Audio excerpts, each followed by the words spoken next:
అందరికీ నమస్కారం. ఈ వీడియో చూసే ముందు జై శ్రీరామ్ అని కామెంట్ చేయండి. వాస్తుశాస్త్రం ప్రకారం కొన్ని తప్పులు నివారించడం వల్ల లక్ష్మీదేవి ప్రసన్నం అవుతుంది. ఇంటికి ఆనందం, శ్రేయస్సు, దీవెనలు వస్తాయి. అందుకు ఎలాంటి పనులు చేయాలో తెలుసుకుందాం. చాలాసార్లు మనం తెలిసి తెలియకుండా చేసే పనులు వాస్తు దోషాలను కలిగిస్తాయి. వాటి వల్ల ఆర్థిక సమస్యలు, కష్టాలు ఎదుర్కోవాల్సి వస్తుంది. ప్రతి ఒక్కరూ సౌకర్యాలతో నిండిన జీవితాన్ని గడపాలి అని కోరుకుంటారు.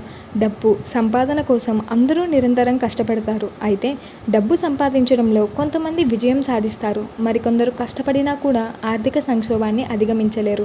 శాంతి, సంతోషకరమైన జీవితాన్ని గడపాలి అని కోరుకుంటారు. కానీ వాస్తు దోషాల కారణంగా వ్యక్తి ఆర్థిక, శారీరక, మానసిక ఇబ్బందులను ఎదుర్కోవాల్సి ఉంటుంది.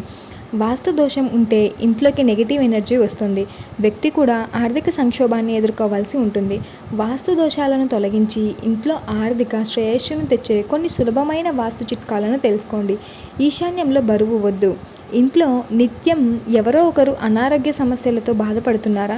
అయితే అందుకు వాస్తు దోషం కూడా కారణం కావచ్చు. ఉదాహరణకు మైగ్రేన్ నొప్పి మన ఇంటి ఈశాన్య దిశకు సంబంధించినది.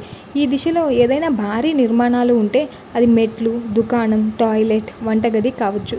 అప్పుడు అలాంటి సమస్య వచ్చే అవకాశం ఉంది. ఈ విషయాలన్నింటినీ ఇక్కడ నుండి తీసివేయడం వల్ల ఈ సమస్యల నుంచి బయటపడగలుగుతారు. నీటితో నిండిన రాగి, ఇత్తడి లేదా వెండి కలశం ఉంచండి.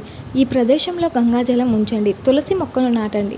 స్థలానికి శుభ్రంగా బరువు ఉంచకుండా చూసుకోవాలి. డబ్బు నిలవాలి అనుకుంటే ఇంట్లో 3 తలుపులు ఎప్పుడూ వరుసగా ఉండకూడదు. దీనివల్ల పాజిటివ్ ఎనర్జీ ఇంట్లో ఉండలేదు. ఎంత సంపాదించినా కూడా డబ్బులు నిలవవు. ఏదో ఒక రూపంలో చేతికి అందిన డబ్బు ఖర్చు అయిపోతూ ఉంటుంది. మెయిన్ గేట్ డోర్పై విండ్ చైమ్ను అమర్చండి. తలుపు మీద 3 క్రిస్టల్ బాల్స్ ఏర్పాటు చేయాలి. 2 మూలల పెడితే ఒకటి మాత్రం తలుపు మధ్యలో పెట్టాలి. వీలైతే మెయిన్ గేట్ తలుపు మూసి ఉంచి ఎవరైనా వచ్చినప్పుడు మాత్రమే తెరవండి. పూజా గది శుభ్రం. ఇంట్లోని పూజా గదిని ఎల్లప్పుడూ శుభ్రంగా ఉంచుకోవాలి. విరిగిన, పగిలిన విగ్రహాలు, చినిగిపోయిన దేవతల చిత్రపటాలు, ఎండిపోయిన పూలు ఎప్పటికప్పుడు తీసేస్తూ ఉండాలి.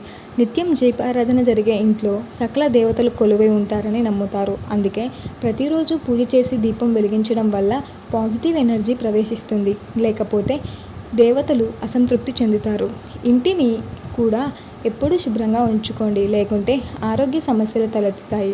ఇంట్లోని అద్దాలు, కిటికీలను ఎల్లప్పుడూ శుభ్రంగా ఉంచండి. లేకుంటే అది డబ్బు సమస్యలను సృష్టించవచ్చు. గోడ గడియారం మురికిగా ఉండటం, సాలెపురుగు గూళ్ళు కుట్టినట్టయితే వెంటనే వాటిని శుభ్రం చేయండి.